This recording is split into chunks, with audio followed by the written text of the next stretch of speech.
A Cris, né? Ô, Cris, você... Inclusive, eu não tenho te acompanhado mais nas redes, mas você era mó ativa politicamente, não era? Eu era. E aí, o que aconteceu? Você andou perdendo nos contratos, falou, chega. Eu cansei. Eu desacreditei. Mó triste isso, velho, sério. Eu sei, mas assim, eu falei isso ontem, inclusive, eu briguei demais, eu acreditei demais, e aí eu desacreditei. Falei, cara, isso aqui...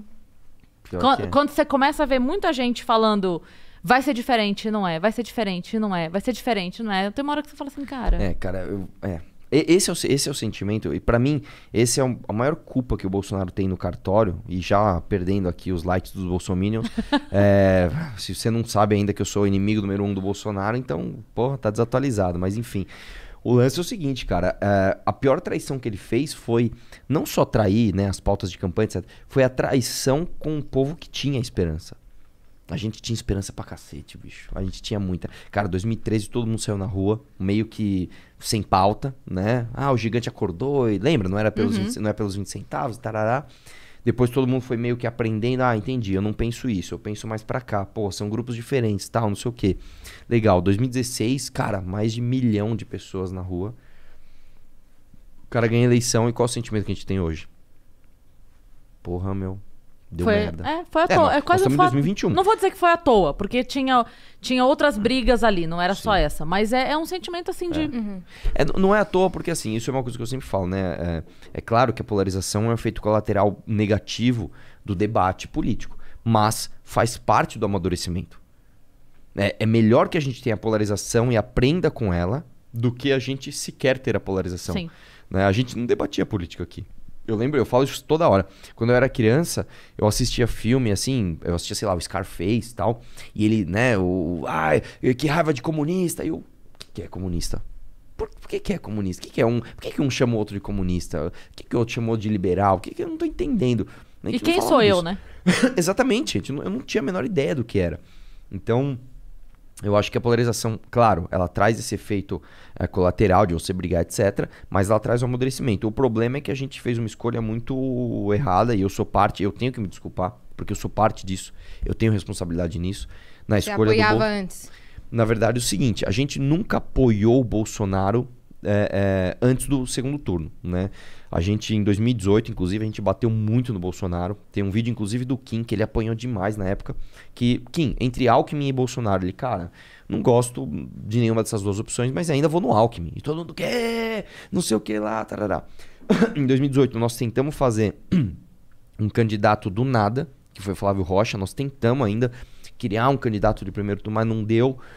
No primeiro turno eu votei no Amoedo, né? Ninguém apoiou o Bolsonaro. E aí quando chegou no segundo turno, era Bolsonaro ou PT. Porra, a gente apoiou o Bolsonaro. Fizemos, cara, eu fui pro Nordeste fazer campanha do Bolsonaro, cara. Tipo, eu já tava eleito, podia ficar em casa, esperando janeiro. Assistindo o podcast, vendo os podcasts, né? Não existia ainda, mas tudo bem. Mas poderia. E aí, não, cara, falei, vamos trabalhar, vamos pra cima, fomos pro Nordeste... Beleza. Porque era uma campanha anti-PT, na exatamente. verdade. Aí o cara... A gente meio que autorizou o Bolsonaro ser o protagonista de uma campanha que não era dele. Que era muito mais das pessoas normais mesmo, e não desse bando de retardado que apoia esse cara. E infelizmente deu no que deu. Então, quando eu falo desse assunto, eu já começo falando, cara, eu peço desculpa pra quem não ia votar no Bolsonaro e votou por minha... E não que eu votaria no Haddad, de jeito nenhum, que é outro lixo também. Mas pra quem votou por minha causa e falou, pô, Arthur, eu confiei na tua indicação. Eu devo desculpa a essa pessoa, porque, meu Deus do céu, cara, o que esse cara virou, meu? Eu não sei qual a opinião política sua, que eu não te conheço, da Cris, da Mel eu sei, mas o... Não, a da Mel tá mais parecida com a da Yas. Porque... A Mel. Qual que é? Onde você se define aí? Eu tava falando isso ontem, eu não sei como eu me defino. Eu sei que eu sou contra o governo Bolsonaro nesse atual momento, entendeu? Eu sou contra fatores que aconteceram em vários tipos de governo. Atualmente, eu sou contra o governo Bolsonaro. Você não é uma pessoa ideológica, eu entendi. Você é mais pragmática, cara, 90% das pessoas, né? O brasileiro, se sair na rua, o cara não tá afim de discutir Marx ou Mises ou o que seja. O cara quer saber o seguinte, eu quero trabalhar e ganhar dinheiro. e fazer meu churrasquinho no domingo Isso, em casa eu com quero os meus ficar em paz, amigos. exatamente. É isso. Né? O problema é que o Brasil, por muitos anos, simplesmente ignorava a política. Agora passou a não ignorar, o que já é uma coisa positiva, mas a gente tem... Mas pessoa- Desculpa, você não tem a impressão... Woman interrupting. eu Mas- vim ensaiado com essa pra falar em algum momento. Você não tem a impressão que numa... Eu tenho até medo de dizer possível, mas enfim, numa possível volta, as pessoas não vão esquecer de novo o assunto?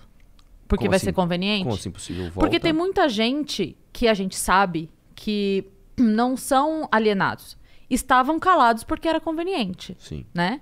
E aí, quando entra um governo que essas pessoas não apoiam, elas criticam duramente. Que não sou contra. O meu problema não é quem está criticando agora, é quem não criticava antes e que eu aposto que vão parar de criticar assim que for outro de novo. Ah, tá. O que você tá dizendo é o seguinte. Entendeu? Entendi. Vamos ser bem sinceros. Uma galera que pra esse governo não passa pano, mas pro próximo pode passar. Isso Que é no- passava pro anterior. Sim, isso é normal. Isso pode acontecer.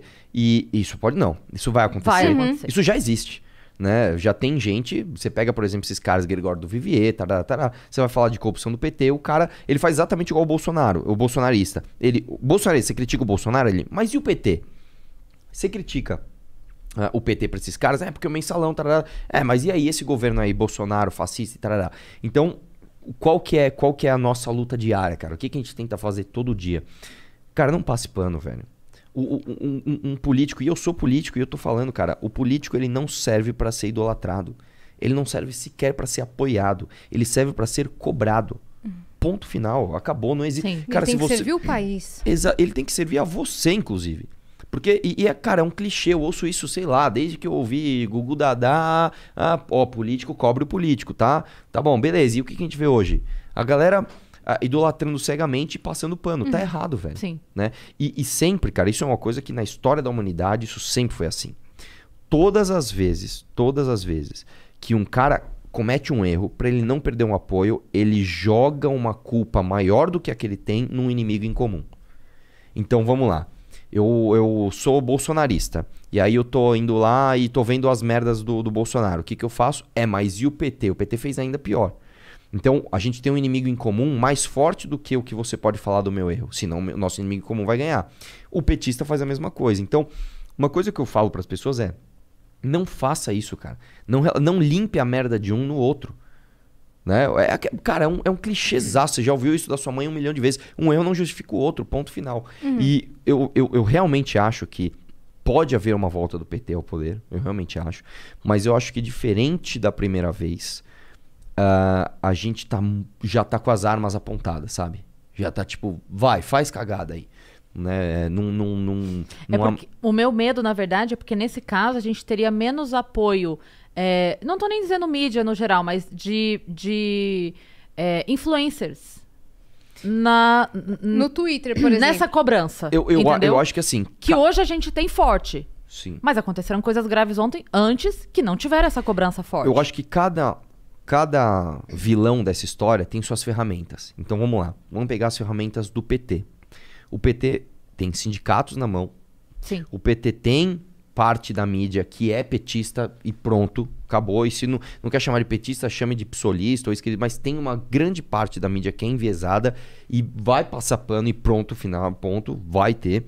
E esses caras, com a máquina na mão, eles têm a ferramenta máquina na mão deles.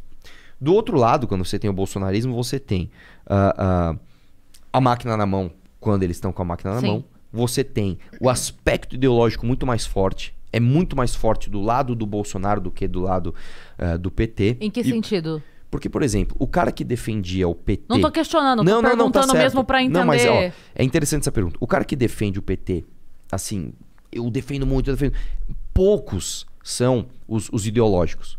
Normalmente, a grande massa da galera que defende o Lula e o PT é uma galera que viu, de alguma forma, a sua vida melhorar durante os governos petistas. Entendi.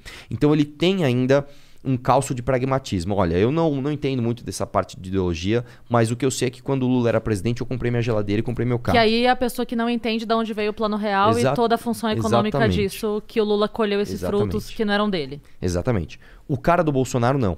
A vida do cara do Bolsonaro, se você parar pra pensar, a vida do brasileiro Do Temer pra cá, só piorou. Só piorou.